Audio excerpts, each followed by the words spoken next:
Hello and welcome back to another episode of Mail Unleashed, brought to you by the lovely folks at Market Reach. And today it's my huge privilege to be joined by Ian Gibbs. Now, Ian takes deep breath, he's the Director of Data Leadership and Learning at Jigmail.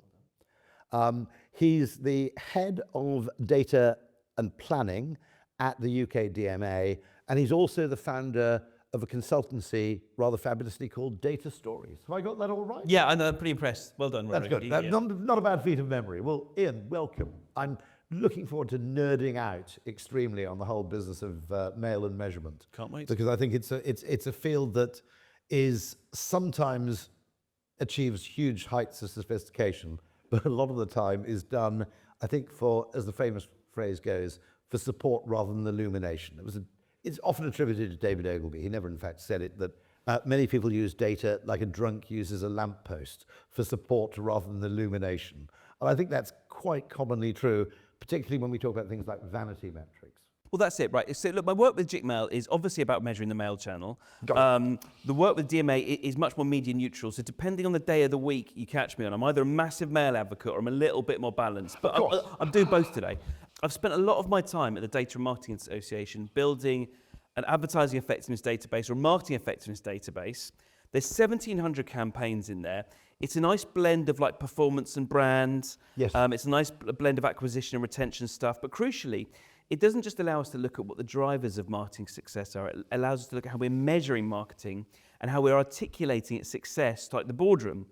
And so I've looked at these 1,700 campaigns and guess how many metrics award entrants have been using to articulate the effectiveness of their campaigns?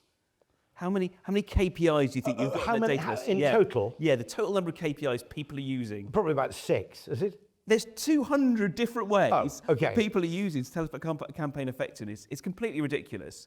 So if you're trying to have a really good... I mean, in one defense, different brands should have different metrics. Yeah, and different categories, absolutely. So in some senses, determining your own metrics for success aren't crazy. Yeah, absolutely. But I think it's the shape of those metrics which is worrying. Go on. So we put them into 4 different groups. So there is business effects, the stuff the board care about. Got it. Profit growth, market share growth, having a difficult conversation with the CFO, though the metrics you need to hit them with.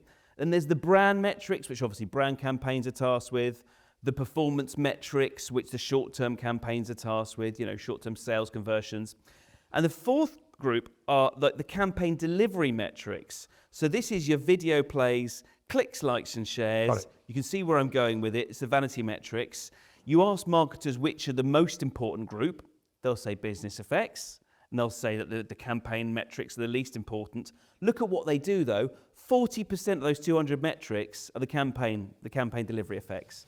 So they're saying one thing and they're doing another. All of the measurement, or 40% of the measurement, is going on to this less meaningful stuff. Is it simply because it's easier to measure? Yeah, totally, yeah. There is a danger, however, which is that the very best marketing ideas continue to deliver value for years. Okay. And yet, marketing is in an unfortunate position relative to justifying its existence because you're held accountable for every single unit of cost. But let's say you come up with a killer breakthrough. And Drayton Bird, who is, not, if you like, a fluffy marketer, always said you don't do direct marketing to make money, you also do it to learn, or you mostly do it to learn. Let's say in a piece of marketing you discover something which is decisively valuable, and that bit of information has value to everything you do for the next 15 or 20 years. You can't claim the credit for that, except within a very narrow time frame in between you performing the act and the next quarterly reporting round or annual report. Whereas its real lifetime value might run into the hundreds of millions. Instead, they're judged as a short-term cost justified by a short-term fillip in whatever. Yeah, this is the thing, right? Stuff which is hard to measure, you need a little bit of air cover. It's like you have cynics about brand advertising because you can't measure its effects, for 1-2 years down the line. Actually, if you can quantify a little bit of its short-term effects, even though it's not really what it's set out to do, it just gives you enough air cover to justify it the long term. And that's why, actually, something like mail, we call it a super touch point, and let's touch a little bit more about this in a second, but it's a super touch point channel because it does a bit of both. It's good at the upper funnel and the lower funnel stuff. We've started looking at some of the DMA's data to see what else it can tell us about super touch points. As you layer in more touch points, acquisition effectiveness increases. Even if ROI comes down a bit, it's still really high at the upper level, but don't just judge this stuff on ROI. It's a total quantity effects that's really I mean, the important. person is either a profitable customer or they're not. Exactly, if we drive you some profit. Trading off fewer and fewer potential customers because of your obsession with the low cost of acquisition is not really the way to grow a business. And I've often wondered if that's why partly you see the phenomenon in large parts of the West, which is businesses don't grow very much. Because they assume that cost reduction is a strategy. Effectively. But the other thing about the mail channel, I think this perception that it's expensive as well. I mean, you use that term, Rory, but I mean, I think because it is so attention rich, if you start costing up like the cost it takes to acquire a minute of attention with mail, it's pretty much neck and neck with the other channels. It's about 120 something seconds, by the way.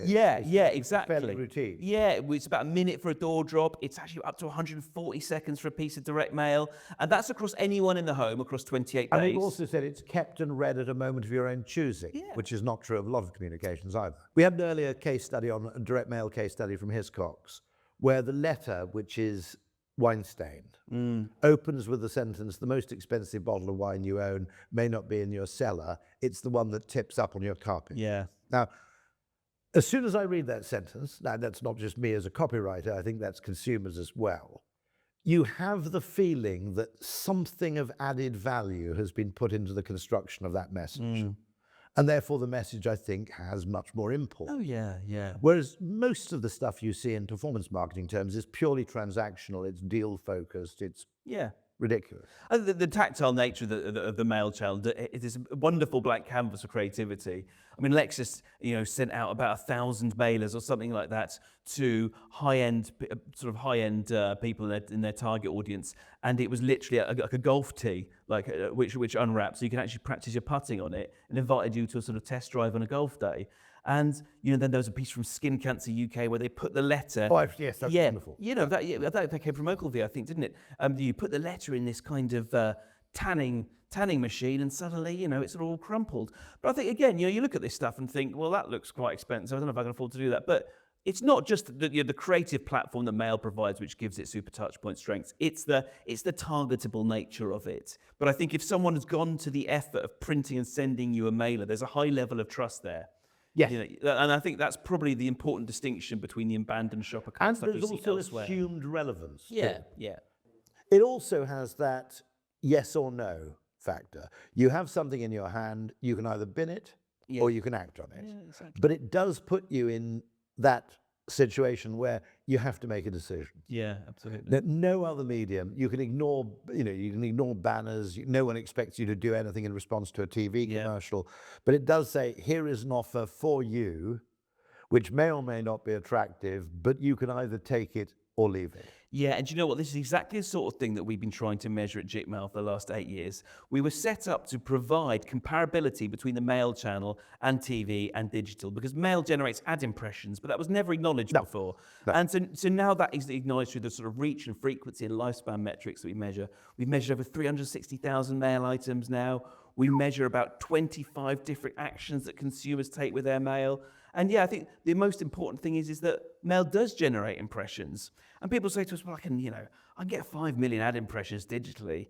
A hell of a lot cheaper than I can mail. But if your average digital ad impression is lasting on screen for less than half a second and mail's lasting at home for 7 days, it's a completely different sort of ballpark in terms of potential attention. But actually, we should probably consider that mail often amplifies the strengths of other channels as well and works best in an integrated campaign. I mean, you might argue that because it has both what you might call upper funnel and lower funnel effects, to do a large top of the funnel campaign without at least testing mail in the mix is probably an act of folly. Yeah, I would argue.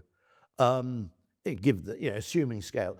I mean, we ought to talk about things. Mail is not a very it can be highly emotional. It's wrong to think of it as purely transactional. You can achieve remarkable emotional effects in the medium if you get the right creative people on the job. Yeah. Obviously, if there's a very, very casual bit of information you want to send to millions and millions of people, which doesn't require engagement, thought, or or indeed much in the way of conviction or convincing, yeah, there are better channels. I mean, no one's disputing that. We ought to include door drops in this, by the way, because Well, absolutely. they seem to me, again, underused. I think they seem to have single-handedly created the fresh food and vegetable shop Well, exactly, box. yeah. And I think there are so many digital brands or direct-to-consumer brands which have realised they've maxed out on growth achievable with digital. So he's going to explore other performance. I think channels. HelloFresh was one of them, wasn't it? Where they had a major breakthrough Yeah. when they realised that and that is a point, by the way, which is for any idea, obviously, you know, there's a level in which ideas grow, you know, sort of organically through, you know, word of mouth, et cetera, et cetera. But at some point, you may well find yourself maxed out Yeah, on one particular medium. exactly. And then you have to grit your teeth and go, well, this next medium may be more expensive. You know, the cost per eyeball may be higher. Yeah. But if the alternative is stagnation, Yeah. that's an interesting thing, which is the human and the tangible will take on a new significance Yes. because they're scarce. Yeah. In other words, we pay attention to what's scarce or unusual. Yeah. Now, one thing, digital print is obviously interesting. Extreme personalization is obviously interesting because extreme personalization through the post, if automated, is very, very potent.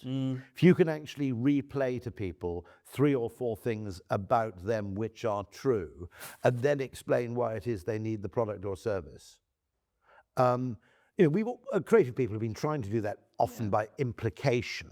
You know, Yeah. we know you're the kind of person who, if you can do that for real, that's really, really interesting. Well, yeah. I mean, the half of personalisation isn't the creative, it's just relevance. And relevance is created by good targeting. And Mail is so good at that. It's so that- good. Yeah, exactly. Yeah. Well, Ian, it's been an absolute joy. This has been absolutely fantastic.